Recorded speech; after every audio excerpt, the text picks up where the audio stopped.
So some of you have heard me tell this story before, but I think it is particularly appropriate today. 1963, Martin Luther King went to Birmingham, Alabama, because he believed that it was the most segregated city in the country. And he went there to lead a nonviolent protest.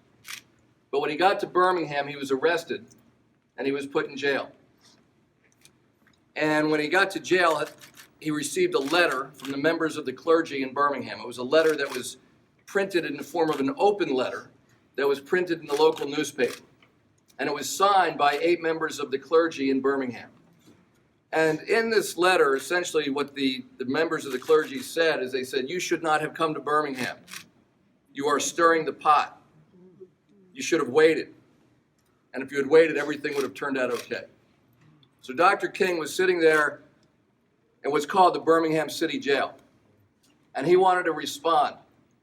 And he had nothing to write on but the fringes of that newspaper. And he had nothing to write with but the stub of a pencil. And he wrote what is called the letter from a Birmingham City Jail. In my view, it's one of the greatest documents ever in American history. And in it, among other things, he writes that we will have to repent in our generation, not just for the hateful words of the bad people, but also for the apathy and the appalling silence of the good people. Wow. And I close with that before I sign this resolution, because it really gets us back to the question I asked as I was coming down, which is, what do we do next? Right.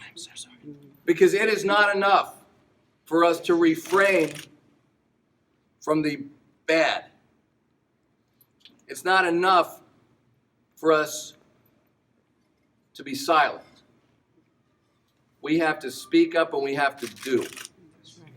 And that is what this is all about. So I am hoping as I sign House Joint Resolution 10, the people of Delaware take this as a commitment from all with whom I stand here right now, that we recognize that this resolution and this apology is a step, it's an important step, but it is far from the last step in making sure that we all work together so that all the people of Delaware can go as far as their potential will take them.